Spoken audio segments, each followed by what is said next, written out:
Very good morning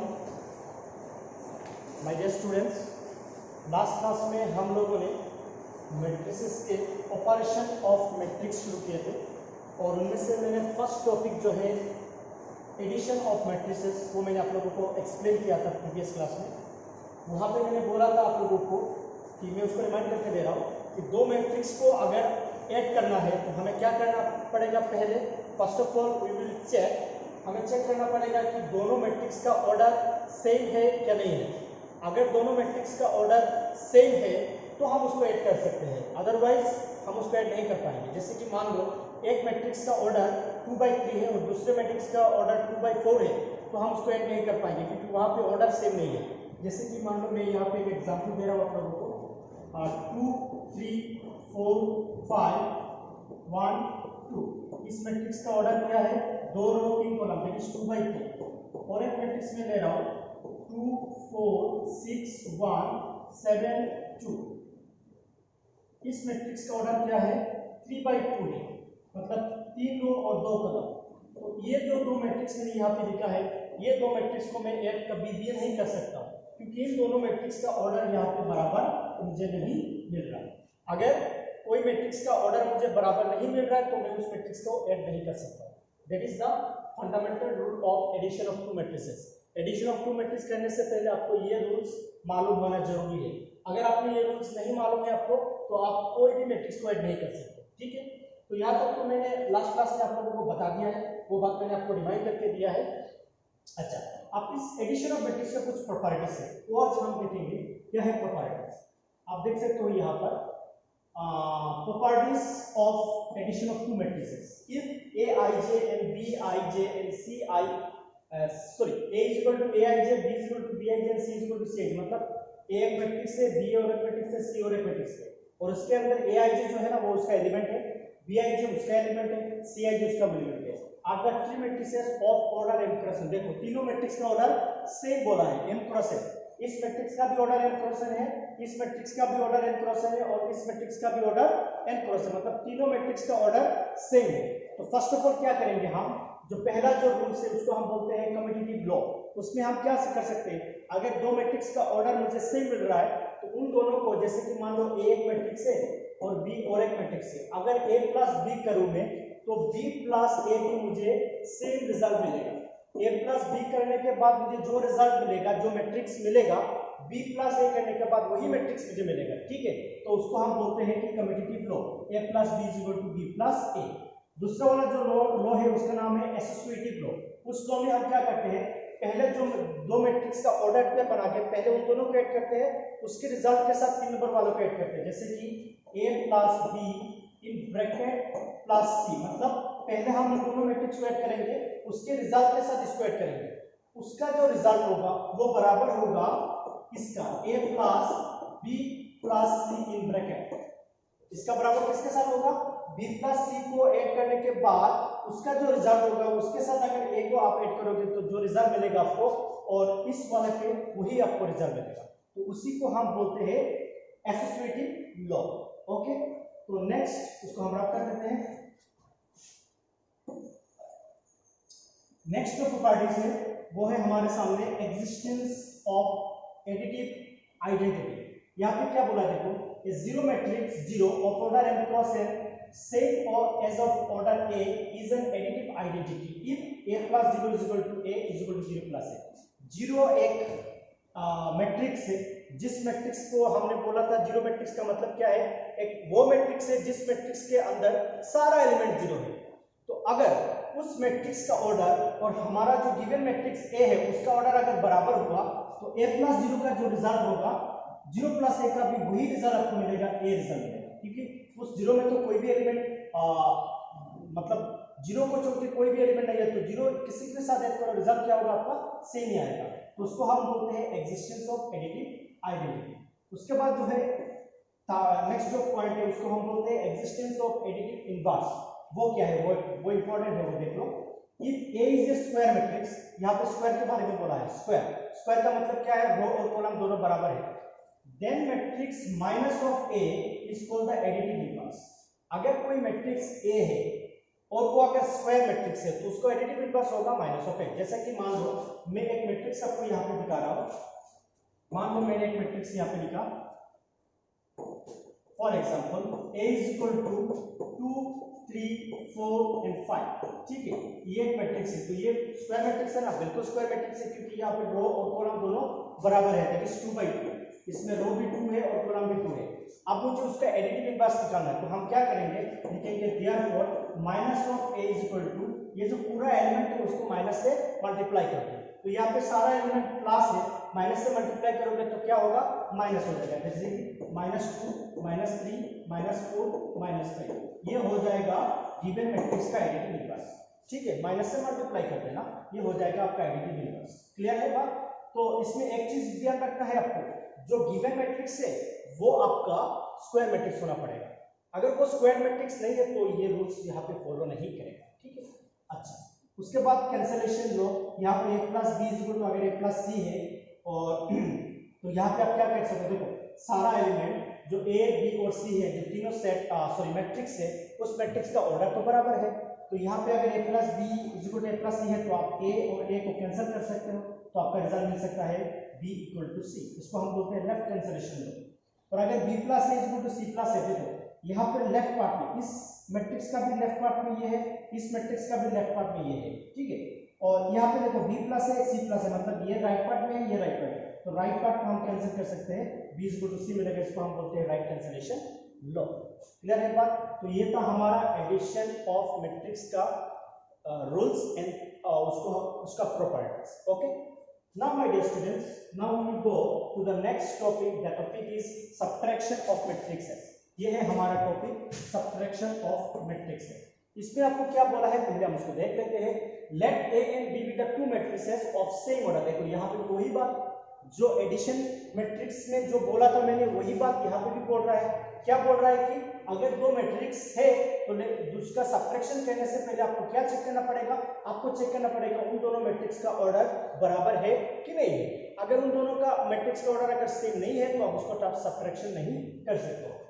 then the subtraction of matrices a minus b is defined as a minus b is equal to, आप कैसे लिख सकते हो, a i j मतलब a का element, b i j मतलब b का element, a i j minus b i j, यहाँ पे n क्रॉस n मतलब दोनों का ऑर्डर n क्रॉस n है, और a i j a is equal to a i j, b is equal to n i j, ठीक है।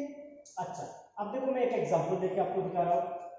यहाँ पे मेरे पास एक एग्जांपल है, वहाँ पे मुझे क्या बोला है कि a is equal to -1 2 3 0 2 0 3 6 और b is equal to, तो हम पहले चेक करेंगे उनका ऑर्डर सेम है कि नहीं। यहाँ पे 2 रो है और 3 कॉलम है, ठीक है ना। Here the order of matrix A is 3/2 and order of matrix B is 3/2। तो यहाँ पे उसको गलत लिखा है स्टूडेंट, ये एक्चुअली 2/3 होगा, क्योंकि यहाँ पे रो कितना है, एक रो और 2 रो है और 3 कॉलम है स्टूडेंट। तो यहाँ पे बाय प्रिंटिंग मिस्टेक्स ये 3/2 हो गया, ये एक्चुअली 2/3 होना था, ये भी एक्चुअली 2/3 होना था। ओके ना स्टूडेंट। अच्छा, अब हम क्या करेंगे, तो इन दोनों मैट्रिक्स का ऑर्डर तो हमें मालूम हो गया, दोनों बराबर है, तो हम उसको सब्ट्रैक्ट कैसे करेंगे। देखो जैसे ऐड करते थे वैसे ही सब्ट्रैक्ट करेंगे। a minus b, पहले a का डाटा लिख लेते हैं, -1 2 0, उसके बाद 0 3 6 माइनस क्या है 0 -4 3, उसके बाद है 9 -4 एंड -3। अच्छा स्टूडेंट, अब क्या करोगे, वही बात जो एडिशन पे हमने किया था वही बात वहां पे भी होगा। कोरस्पोंडिंग एलिमेंट को कोरस्पोंडिंग एलिमेंट के साथ सब्ट्रैक्ट करोगे। जैसे कि यहाँ पे कोरस्पोंडिंग एलिमेंट क्या है, -1, उसका कोरस्पोंडिंग क्या है 0 है, जो -1 -0, उसके बाद वाला क्या है 2, और वहां पे क्या है 2 -4, उसके बाद वाला क्या है 0 -3, उसके बाद वाला क्या है 0 -9, उसके बाद 3 -4, उसके बाद 6 -3। अब उसको कैलकुलेशन कर लेते हैं स्टूडेंट, तो क्या होगा हम देखेंगे, माइनस और -0 हो जाएगा -1, 2 माइनस होगा +4, 0 -3 दैट इज होगा -3, और यहाँ पे 0 -9 होगा -9, यहाँ पे होगा 3 माइनस हो जाएगा प्लस, यहाँ पे होगा 6 माइनस हो जाएगा प्लस, और यहाँ पे रहेगा आपका 3, ठीक है। अब फाइनली आंसर हमें क्या मिलेगा, फाइनली आंसर हमें मिलेगा -1, यहाँ पे 2 + 4 होगा 6, उसके बाद होगा -3, अब -9, उसके बाद होगा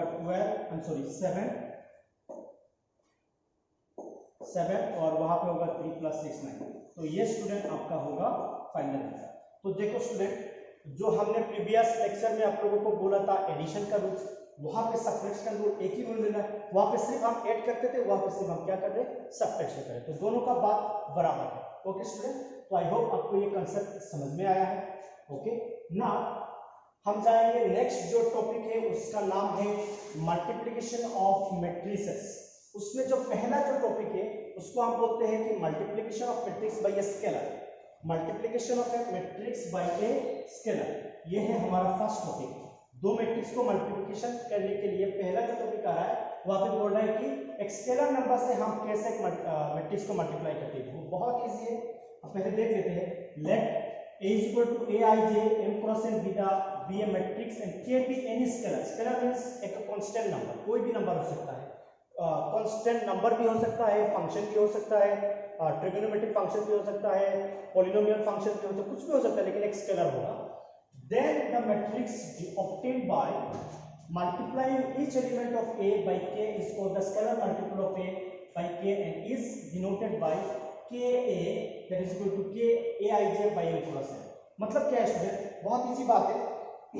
कोई भी एक स्केलर नंबर, ये नंबर भी हो सकता है, ट्रिगोनोमेट्रिक फंक्शन भी हो सकता है, पॉलिनोमियल फंक्शन भी हो सकता है, कुछ भी हो सकता है, लेकिन वो मैट्रिक्स नहीं है, वो स्केलर है। तो उसको अगर आप एक मैट्रिक्स के साथ मल्टीप्लाई करोगे तो क्या होगा, देखो वो जो स्केलर नंबर या फंक्शन है, कोई जो कोई भी वो है, वो क्या करेगा, जो मैट्रिक्स के साथ आप मल्टीप्लाई करोगे उस मैट्रिक्स का ईच एंड एवरी एलिमेंट के साथ वो मल्टीप्लाई हो जाएगा। जैसे कि मान लो मैं यहाँ पे आपको एक एग्जांपल दे रहा हूँ, ये जो मेरे पास दो एग्जांपल है वो भी देख लेते हैं, वही एग्जांपल हो जाएगा। यहाँ पे a इक्वल आपको बोला है 3 1 1.5 root over of 5 7 -3 205, then find 3। यहाँ पे ये जो 3 है ना वो आपका है स्केलर नंबर, मतलब इस 3 से आप ए मैट्रिक्स को मल्टीप्लाई करेंगे। तो वो कैसे करोगे स्टूडेंट, बहुत इजी है। 3a इक्वल टू होगा 3 into a का जो मैट्रिक्स है उसको लिख लो 3 1 1.5, उसके बाद होगा रूट ओवर ऑफ 5 7 -3, उसके बाद होगा 2 0 5, उसको मल्टीप्लाई करो स्टूडेंट, बहुत इजी है। क्या होगा, 3 ईच एलिमेंट के साथ मल्टीप्लाई होगा, दैट इज 3 3 जा 9, 3 1 जा 3, 3 15 जा 45, तो ये हो जाएगा 4.5। 3 रूट ओवर ऑफ 5, यहाँ पे होगा 3 7 जा 21, 3 3 आर 9, 3 2 आर 6, 3 0 आर 0, 3 5 आर 15। तो स्टूडेंट यही होगा आपका आंसर। उसी को हम बोलते हैं स्केलर मल्टीप्लिकेशन। जिसके जो स्केलर होगा वो सारा एलिमेंट के साथ मल्टीप्लाई हो जाएगा। बहुत इजी है ना स्टूडेंट। अच्छा, यहाँ पे कुछ प्रॉपर्टीज है उस स्केलर मल्टीप्लिकेशन का। Properties of scalar multiplication, if A and B are the matrices of order m cross n, then यहाँ पे हम क्या करेंगे student, number 1 k into a plus b। देखो k ये एक स्केलर नंबर है, a एक मैट्रिक्स है, b एक मैट्रिक्स है, तो अगर k into a plus b है तो वो क्या करेगा, दोनों मैट्रिक्स से मल्टीप्लाई हो जाएगा, k into a plus a into b। इस तरह से हम करेंगे। दूसरा वाला जो रूल है देखो k1 and k2 into a, मतलब k1 एक स्केलर नंबर है, k2 और एक स्केलर नंबर है, तो यहाँ पे क्या हो जाएगा, यहाँ पे स्टूडेंट कोई भी स्टूडेंट क्या कर रहा है, देखो k1 और k2 को एक साथ ऐड करके उसके बाद a मैट्रिक्स के साथ मल्टीप्लाई कर लेता है। तो इस तरह से आप लोगों को नहीं करना है, आपको किस तरह से करना है मैं उस पार्ट को रख कर देता हूँ। जो जिस तरह से हमारा प्रॉपर्टीज बोल रहा है हमें उसी तरह से करना है, अदरवाइज कभी कभार हमें क्वेश्चन पे कुछ डाउट नजर आएगा। जैसे कि यहाँ पे k1 एक स्केलर है और k2 और एक स्केलर है, उन दोनों के साथ हमें a को मल्टीप्लाई करना है, हम उसको सेपरेट करेंगे। हम क्या करेंगे, हम लिखेंगे k1 into a और हम लिखेंगे k2 into plus k2 into a, मतलब k1 स्केलर नंबर के साथ पहले a मैट्रिक्स को मल्टीप्लाई करो, उसके बाद k2 स्केलर नंबर के साथ a मैट्रिक्स को मल्टीप्लाई करो, उसके रिजल्ट के साथ दोनों को ऐड कर दो, रिजल्ट आ जाएगा। सिमिलरली स्टूडेंट अगर k1 into k2 into a है तो उसमें आप क्या करोगे स्टूडेंट, उसमें भी कोई स्टूडेंट क्या करते हैं, कुछ कंफ्यूजन हो जाता है, पहले उन दोनों को मल्टीप्लाई करके उसके साथ ऐड कर लेते हैं। तो उसी तरह से आपको नहीं करना है, आपको क्या करना है स्टूडेंट, अगर k1 into k2 into a तो एक को क्या करो, पहले एक को रखो, पहले स्केलर एक स्केलर को रख दो, दूसरे के साथ उसको मल्टीप्लाई करो k2 into a और उसके रिजल्ट के साथ फिर उसको मल्टीप्लाई करो, हो जाएगा। या तो अगर देखो स्टूडेंट, यहाँ पे भी एक कंफ्यूजन होता है स्टूडेंट को, जैसा मुझे पहले k1 को लेना है या इसमें से किसी को भी आप लिख सकते हो, आपको इस तरह से भी ले सकते हो। मैंने यहाँ पे k1 लिया है, तो स्टूडेंट अगर k2 into k1 a लिखे तो भी उसका आंसर करेक्ट चलेगा, लेकिन एक साथ मल्टीप्लाई करके आपको मैट्रिक्स के साथ मल्टीप्लाई नहीं करना है, ठीक है ना स्टूडेंट। तो ये बात आप लोगों को ध्यान देना है। जो लास्ट पॉइंट है वहां पे बोला है minus of k into a, यहाँ पे हम क्या कर सकते हैं स्टूडेंट, यहाँ पे हम माइनस ऑफ k है ना, तो ये स्केलर के साथ नेगेटिव है, तो नेगेटिव को हम बाहर लेके आ जाएंगे, माइनस बाहर आ जाएगा तो k into a, या तो आप k into minus of a लिख सकते हो, इसको हम कर सकते हैं नेगेटिव ऑफ ए मैट्रिक्स, ठीक है। तो ये था हमारा multiplication of A matrix bye a scalar, ठीक है स्टूडेंट। अच्छा ओके स्टूडेंट, तो आज की क्लास हम यहाँ पे रख देते हैं। Okay, thank you so much.